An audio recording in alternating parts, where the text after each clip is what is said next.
It's numerical.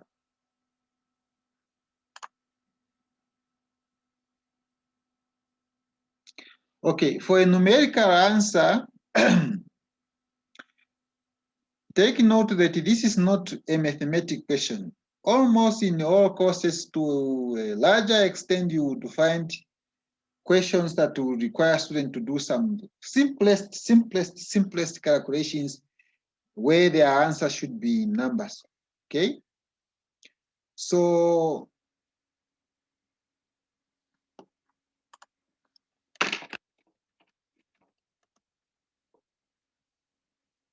seven. So for a number, remember the answer must be a number. Okay, what in mathematics they call a real number. Okay, or maybe it should be an integer. If you say real number, let me not even get confused by going into those. It's an entry in the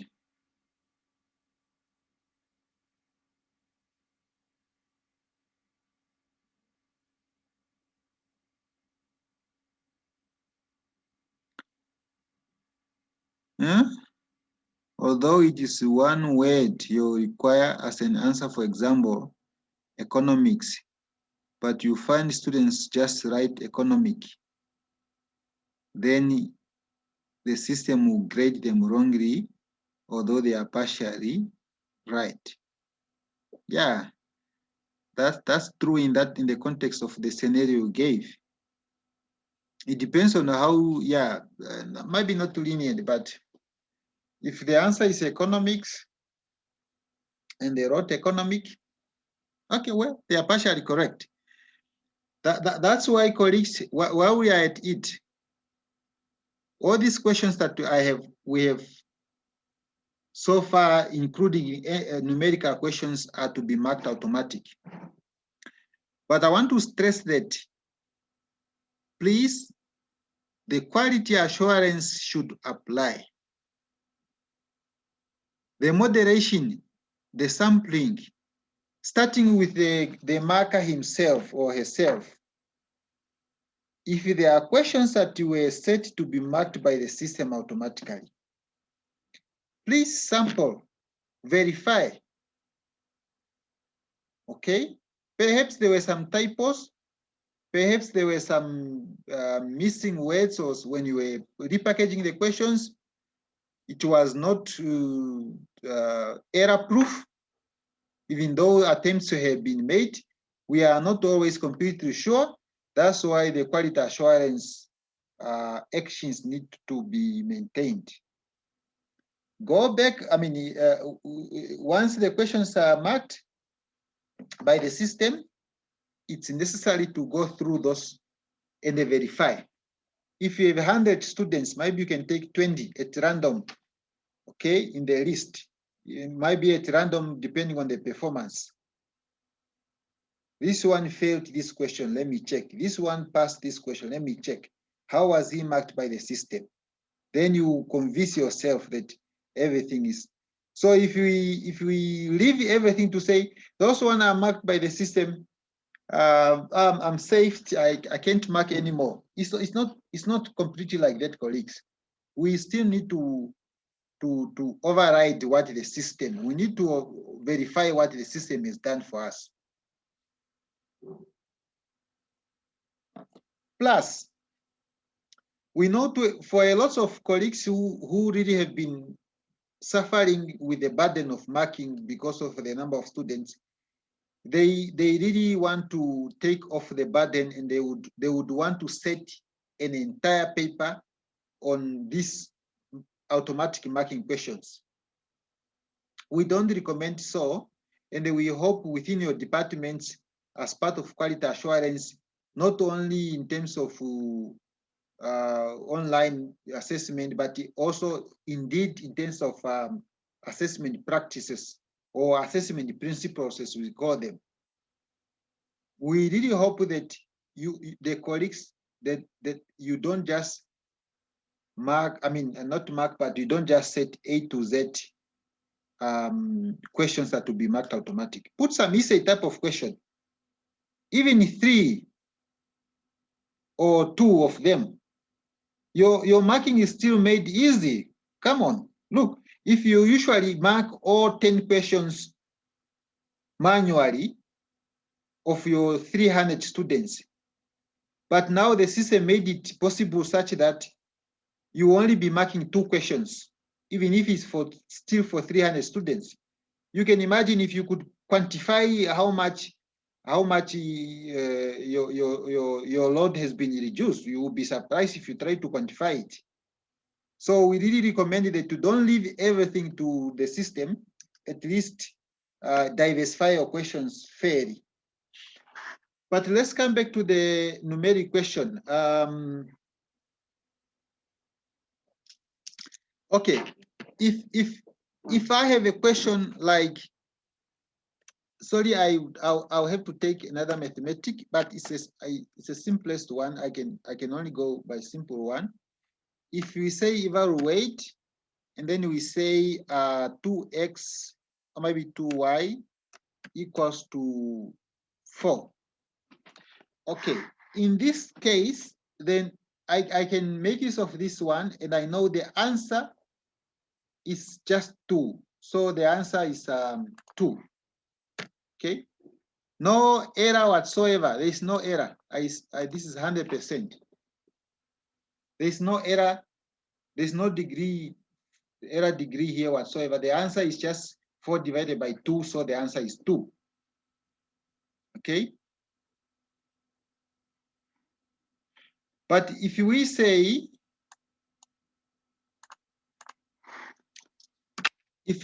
for example, convert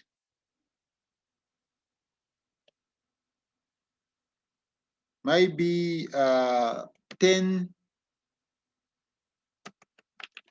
degrees Celsius to Fahrenheit. It's like this, yes. If, for example, we say convert, and then we know the answer would be, if I just take my calculator, if I remember something very well, I don't know whether I should multiply or divide, but I know it's 5/9. Okay, so we know the answer would be, in this case, the answer would be 10 divided by 5/9. Oh, okay, it's times 10. Any physics colleague out there?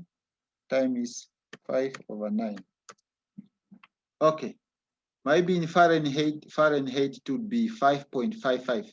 So this is the answer, right? So now, now it depends on the secondary instruction I'm giving here. If I leave it open without giving the instruction to say, give your answer to 3, either to 3 significant figure or give your answer to 2 decimal places whatsoever, if I don't make that clear and I leave it open, then I should as well make provision for the error here. Okay, so I can say the answer is 5.5. Then I say the error is 0.5. 0.5 would mean either the student who would give 6 will be marked correct. The student who would give 5 will also be marked correct. But I can also indicate, I can also choose to say, well, the answer is actually 5.5. Maybe I'm removing the error, and then I'm just saying, well, let's change this one and say, give your answer to, it's normally written like 2DP, right?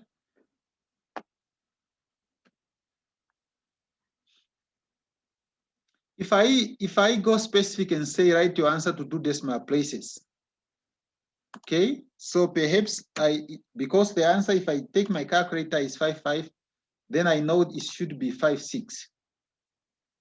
I mean, as a rule of a thumb in mathematics, I should make it 5.6, right? So, but I know a certain student might just ignore it and write it 5.55. And then I will need to penalize this student. You will not get a full mark. I will give you maybe 90 or 75, because how dare you not apply the rule of thumb? Okay, so yeah, so those are the context or the scenarios that I can think of for now. If remember, if you at any time when you are presenting a question and you think of a scenario, kindly come forth and let us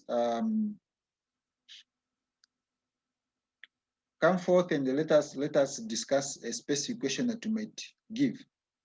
We know you deal with questions at all times, so it would be very fast for you to give a scenario.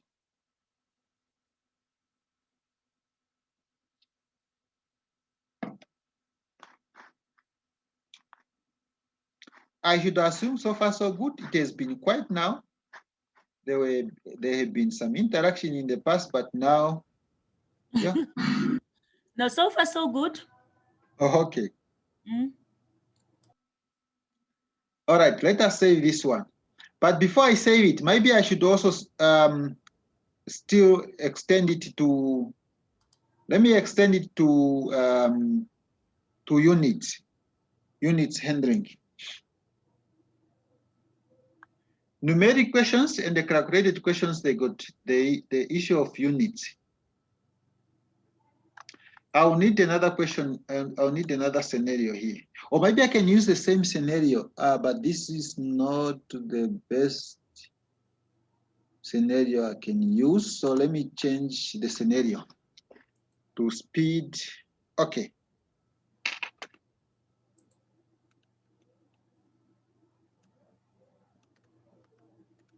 If Maria,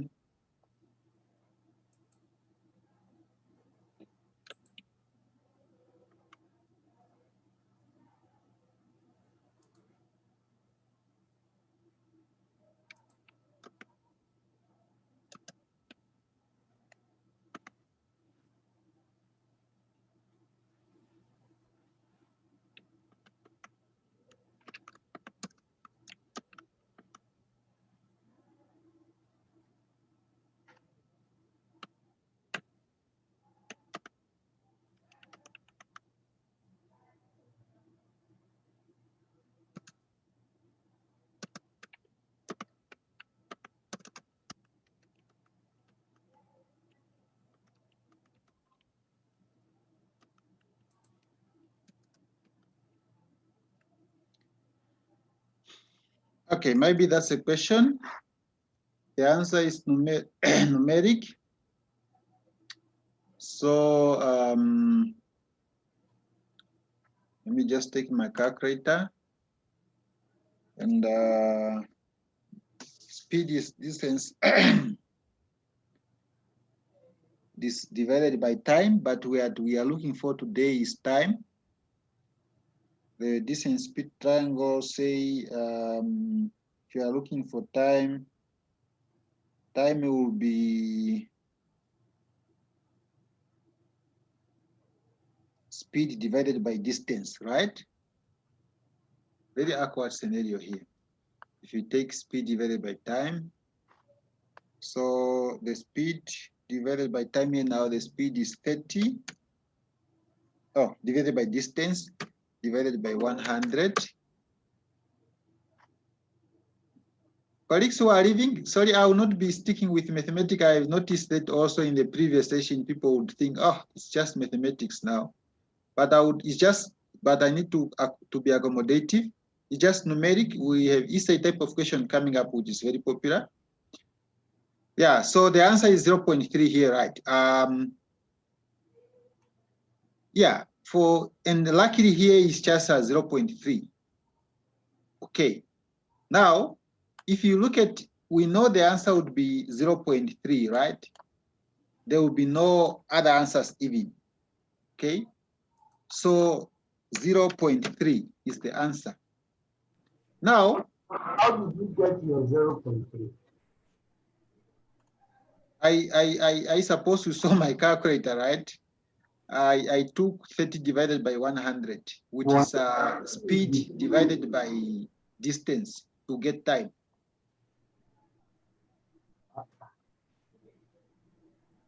Are we good? It's the other way around. Oh, so okay. So help me, Doc. So how do we get time when we have speed and we have distance? Which is 100 divided by 30. What is that? You did it the other way around. Oh, so it should be distance divided by speed. Yes. Oh, thank you. Thank you. Okay. So then it should be 100 divided by 30. Yes. So it should be 3.33. Okay, even a very good answer for demonstration purpose. So so it's 3.33. Now remember, when you are putting the answer here, it will all depend if you have. Normally in calculation questions, quite often we would either make it part of the whole paper instructions, or we make it part of we make it specific on that specific question instruction to say, give your answer to 2 decimal places or whatsoever, or we can leave it open. So if you leave it open, you would need to give a degree of error or something like that. So, and then in this case, the degree of error will be, it will be difficult to determine because 3.3, yeah, it will be, since all these numbers cannot be promoted, you can only round to, yeah, maybe let's just leave it this way. But where I want to draw your attention is on the unit. Okay. Now, since in this case we want to, let's say we want to use unit. First, under unit handling, we need to choose here, the unit must be given and it will be graded. Okay. If you want to grade the unit, okay, you need to indicate that unit must be given and it must be graded. Now you need to indicate how do you want a student to be penalized if they don't give units.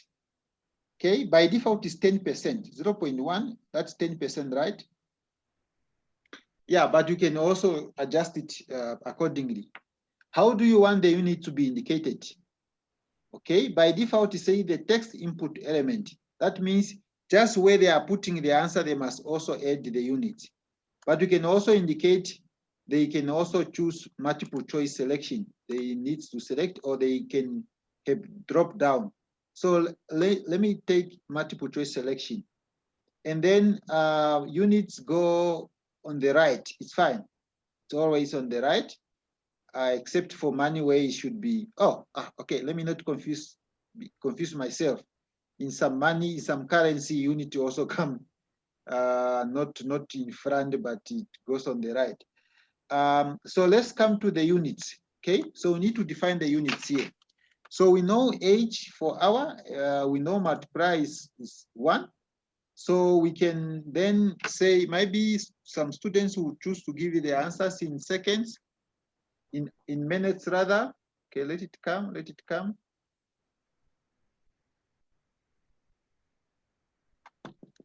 Okay, here it is now.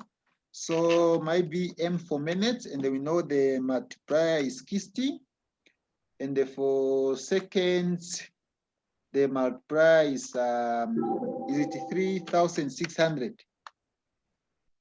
Hopefully. Okay. So now let us preview this question and see what will happen. Okay. So you can you can add to this question and say, give your answer in seconds. But you can also leave it open such that it will be, yeah. So let us save it and preview it. If you preview it, you will see, because I indicated multiple choice on the, so the student will then say 3.33, then they choose the correct. If it's hour, let me just take care of this setting here quickly. Save. So 3.33, if we submit and finish, it's correct, okay? Oh, they say it's partially correct. Why partially correct? I want to check out something. Let me try again. Did I choose hour?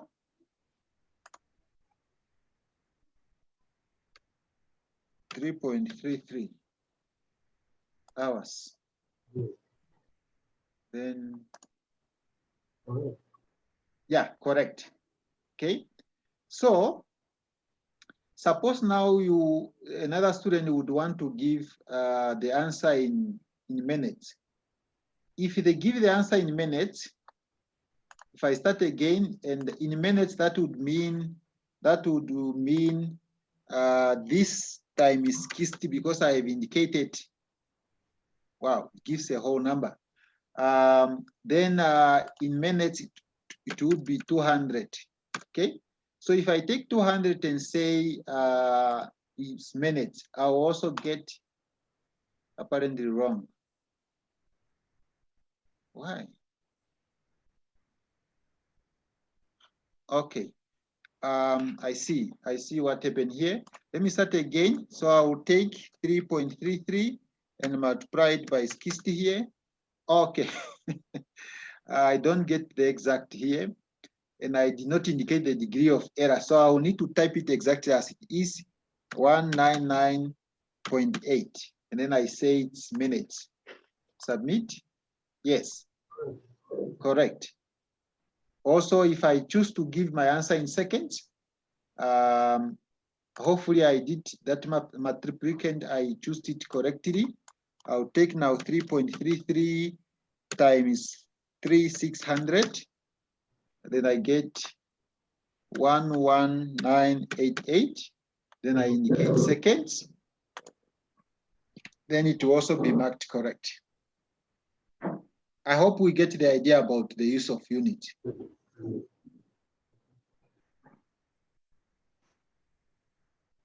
I got it showing now. My technical information button was minimal. What did I miss? I'm just wondering. Oh, okay.